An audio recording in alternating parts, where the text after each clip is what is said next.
할렐루야. 날씨가 너무 많이 더워졌습니다. 그래도 기도해 주시고 또 후원해 주셔서 휴가 잘 다녀왔습니다.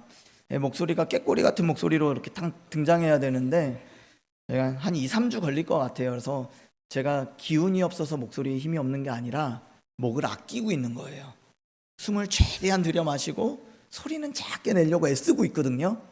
잘 될런지 모르겠어요. 찬양하면서도 조금씩 작게 하고 있는데 목사님 기운이 없나 보다 하지 마시고 제가 조절하고 있다는 것을 좀 기억해 주셨으면 좋겠습니다.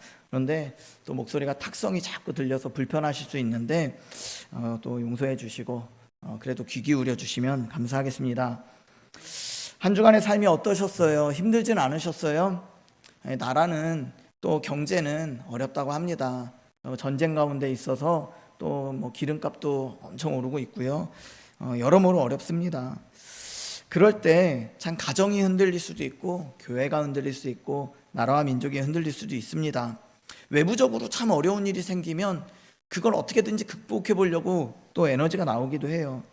그런데 때로는 더 무서운 위기가 있어요. 무엇이냐면 밖의 문제를 해결하고자 또 밖의 적을 막느라 모두가 정신이 없을 때에 안을 잘 돌보지 못할 때가 있더라는 것이죠.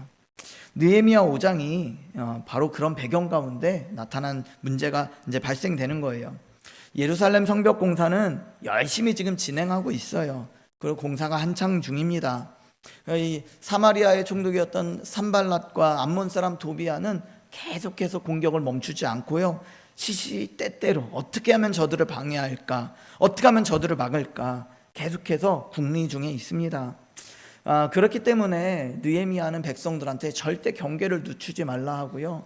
공사를 할 때 한 손에는 연장을, 한 손에는 무기를 들고 경계심을 조금도 늦추지 말고 이 성벽을 방비하는 것과 공사하는 일에 최선을 다해라 이렇게 가르쳐주고 있어요. 그랬더니 이제 백성들이 잘 느헤미야의 강력한 리더십에 잘 따라오고 있었습니다.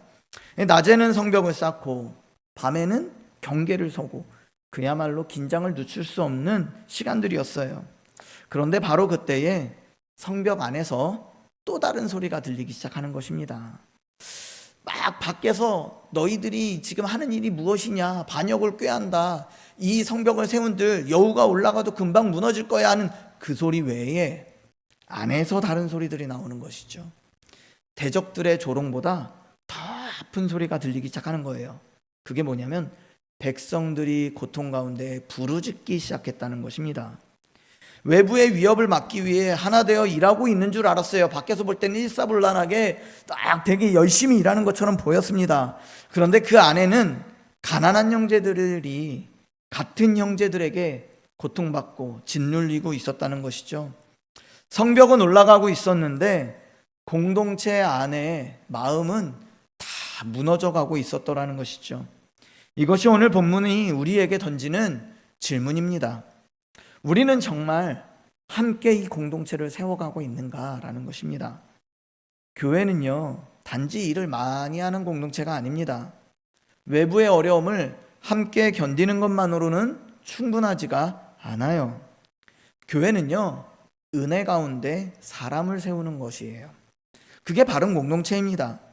근데 그렇기 때문에 서로의 짐을 좀 무거운 짐들을 좀 돌아봐 주고 형제를 형제로 대해주며 받은 은혜를 주변으로 흘려보내는 공동체가 건강한 공동체입니다. 오늘 느헤미야 5장을 통해서 하나님께서 우리에게 보여주시는 진짜 위기는 무엇인지, 그리고 그 위기를 넘어 공동체를 다시 세우는 은혜가 무엇인지 깨닫게 되기를 주의 이름으로 축복합니다. 자, 그래서요, 말씀을 살펴보면 1절부터 5절까지의 내용을 쭉 읽어보면요, 어떤 상황을 우리가 알 수 있냐면 성벽은 세워지고 있었어요. 그런데 백성들의 마음이 무너져가고 있는 것을 보고 있는 것이에요. 그래서 1절을 보시면 느헤미야가 공동체 안에 아픔을 발견하게 됩니다. 우리 1절 말씀 우리 같이 한번 읽어보겠습니다. 시작. 그때에 백성들이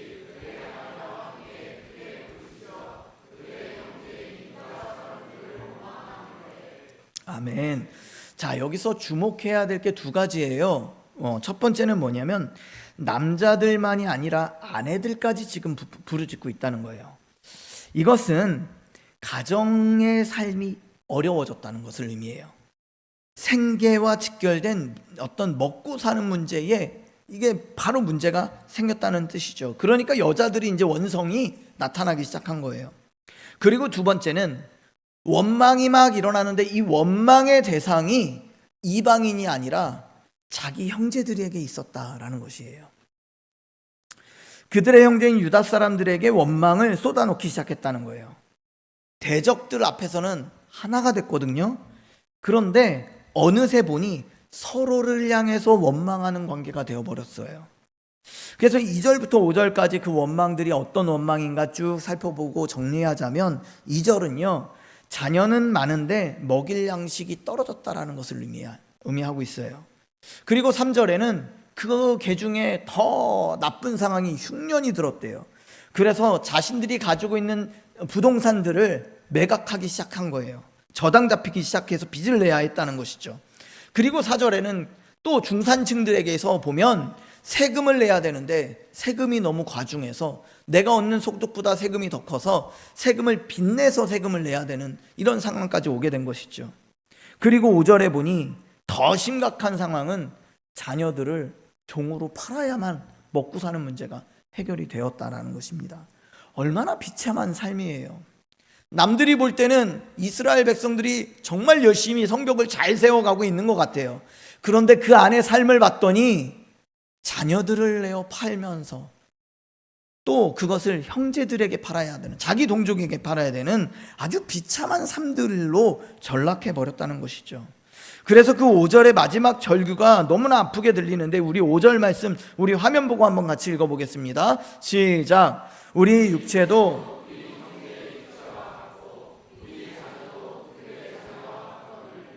이제 우리 자녀를 종으로 파는도다. 우리에게는 아무런 힘이 없다 하더라. 아멘. 이제 할 게 없어서 팔 게 없어서 자녀까지 팔게 되었다. 근데 우리는 아무런 힘이 없네. 탄식하는 것이죠.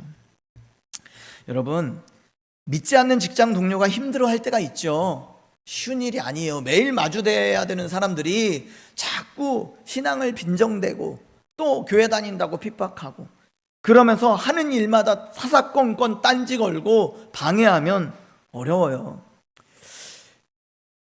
또 그렇지만 한편으로는 저 사람 안 믿으니까 내가 예수 믿는 사람이어서 사단이 핍박하나 보다 라고 여길 수 있죠. 그래서 기도하면서 또 극복해내려고 하는 또 힘이 또 생기기도 합니다. 때론 상처받는 말을 해도요, 그래도 예수 그리스도의 십자가 앞에 나는 믿는 사람이니까 신앙의 힘으로 이겨내려고 해봐요. 그리고 기도하면서 그걸 극복하려고 합니다.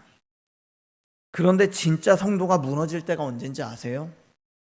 자신의 일상에서 진짜 치열하고 영적인 싸움을 해나가면서 어떻게든 버텨내려고 주님의 십자가 복음 붙잡고 은혜 공급받으며 그렇게 버텨내려고 교회 왔는데 때로는 성도들의 입에서 남의 사정도 알지 못하고 내뱉는 말 한마디에 속절없이 무너질 때가 있더라는 것이죠. 그 한마디가 가슴 깊이 상처로 남아서 예수도 십자가도 은혜도 싫어질 때가 있어요. 그래서 진짜 아픈 상처는요, 같은 하나님의 백성에게 받는 상처가 훨씬 더 깊게 남습니다. 목회자에게 받는 상처가요, 때론 아예 교회를 떠나게 만들기도 해버립니다. 혹여나 제가 온 지 한 4개월, 3개월 정도 되는데요, 저한테 상처받으신 분들 계시면 빨리 연락 주시기 바랍니다. 그 마음에 목사가 미워서 예배도 싫어지고 교회도 싫어지면 안 되잖아요. 빨리 연락 주시면 그 마음, 그 감정 계속 붙들고 계시지 마시고 전화 주시면 아, 그랬군요. 제가 실수했네요. 죄송합니다. 할게요. 네, 그러니까 연락 주시기 바랍니다. 1588 이렇게 나와야 되는데. 그리고요, 직분자들에게 상처받는 것도요, 가장 깊은 상처로 남습니다. 여러분도 아실 거예요. 세상에서 받는 상처보다 믿음의 형제 자매에게 받는 상처가 더 오래 남더라고요. 유다 백성의 진짜 문제가 여기서 드러납니다. 그들은 성벽 밖의 대적을 막아내는 데는 성공했어요. 또 그렇게 보입니다. 성벽 안에서는 자신들의 공동체가 골마 터지고 있는 것을 발견하지 못했다는 것입니다.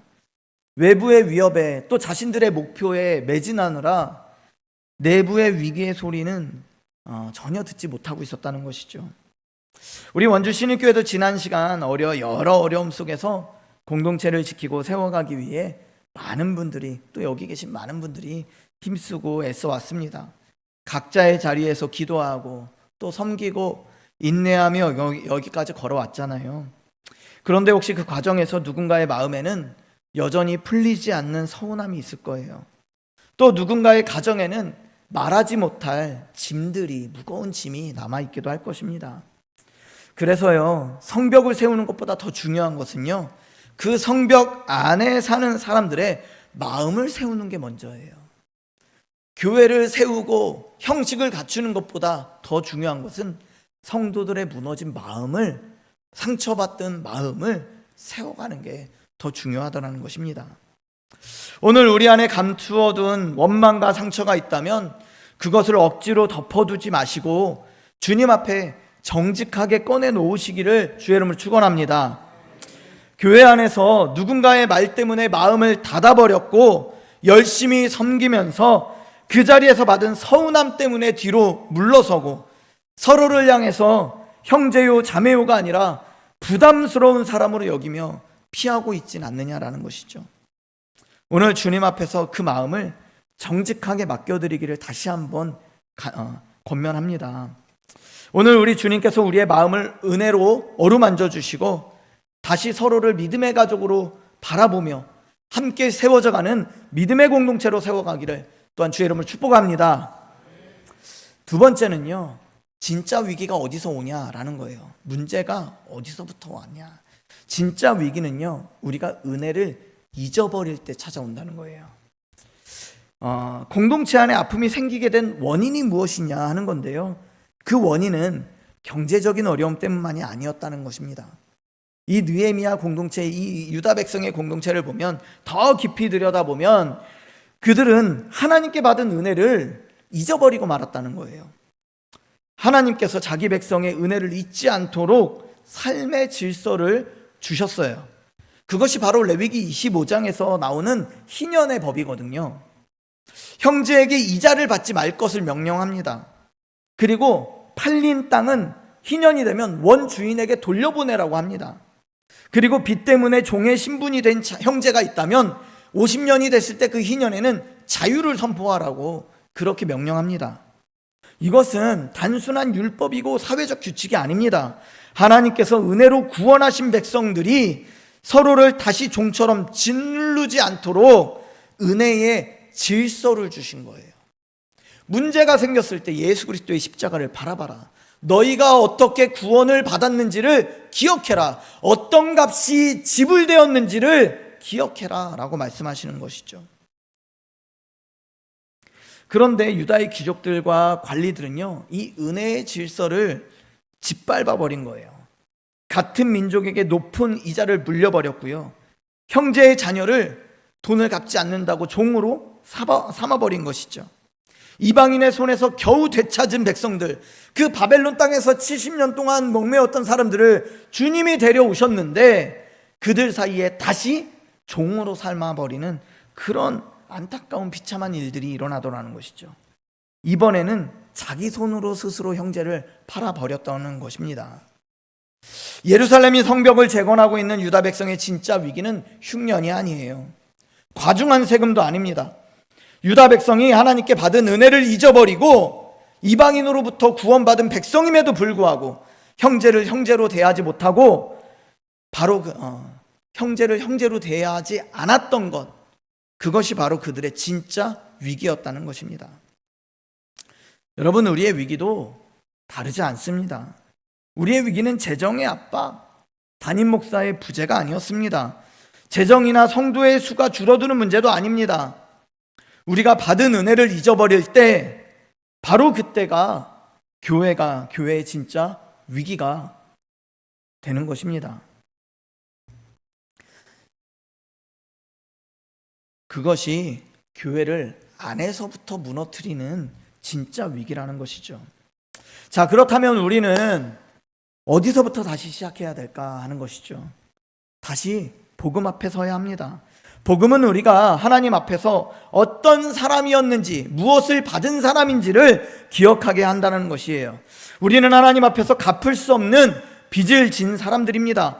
죄의 빚, 불순종의 빚, 하나님을 떠나 내 뜻대로 살았던 빚을 우리 힘으로는 결코 갚을 수 없었다는 것이죠. 그런데 주님께서 우리 그 빚을 우리에게 갚으라고 하지 않으셨다는 것입니다. 예수 그리스도께서 십자가에서 우리의 죄값을 대신 담당해 주셨다는 것입니다. 우리가 갚을 수 없는 빚을 주님께서 자기 생명으로 갚아 주셨다는 것입니다. 그래서 우리는 정죄받을 사람이 아니라 용서받은 사람이 되었고, 버림받을 사람이 아니라 하나님의 자녀로 품어졌다는 것입니다. 그러므로 은혜를 기억한다는 것은요, 단지 내가 예전에 은혜를 받았다는 것을, 그 추억을 되뇌이는 것이 아닙니다. 오늘도 나는 주님의 용서로 살고 있다는 사실을 기억해야 된다는 거예요. 오늘도 주님이 나를 위해서 참아주고 계신다는 것을, 그것을 인정하는 삶이라는 것이에요. 이 은혜를 기억하면 형제를 대하는 태도가 달라져야 하는 것이죠. 내가 용서받은 사람이기 때문에 다른 사람을 쉽게 정죄할 수 없는 것입니다. 내가 오래 참으심을 받은 사람이기 때문에 다른 사람의 연약함 앞에서도 긍휼을 구해야 하는 것입니다. 내가 값없이 받은 사람이기 때문에 섬김을 공로라고, 권리라고 주장할 수 없다는 것입니다. 그래서 사랑하는 우리 성도 여러분, 교회는 완벽한 사람들이 모인 곳이 아니죠. 교회는 갚을 수 없는 내가 진 빚을 탕감받은 사람들이 모이는 곳입니다. 그러므로 교회가 다시 붙들어야 할 것은요, 우리의 공로나 자격이 아니라 우리를 살리신 예수 그리스도의 십자가의 은혜라는 것입니다. 오늘 우리가 그 은혜를 다시 기억하기를 축원합니다. 은혜를 잊어버린 마음이 다시 십자가 앞에서 녹아지고, 또 서로를 향한 판단과 원망이 긍휼과 사랑으로 바뀌는 회복이 있기를 주의 이름으로 축복합니다. 마지막으로는요, 6절부터 13절 이 후반을 살펴보면요, 그럼 공동체가 어떻게 회복되느냐라는 것이거든요. 공동체는요, 회개와 책임 있는 돌이킴으로 다시 세워지는 것입니다. 백성의 부르짖음을 들은 느헤미야는요, 크게 분노했어요. 6절에 보니 크게 화가 났던 것 같아요. 그러나 그는 그 즉시 그 감정을 쏟아내진 않았다는 것입니다. 잠시 머물러 깊이 생각해보며 행동했다라는 것이에요. 여기서 중요한 것은요, 느헤미야가 고통받는 백성들에게 먼저 참으세요, 용서하세요, 공동체를 위해서 덮어두세요 라고 말하지 않았다는 것입니다. 느헤미야는 먼저요, 죄를 지은 귀족들을, 그리고 관리들을 공개적으로 불렀어요. 그리고 꾸짖으며 말했습니다. 우리 8절 말씀 우리 한번 같이 읽어보겠습니다. 8절 읽어보겠습니다. 시작.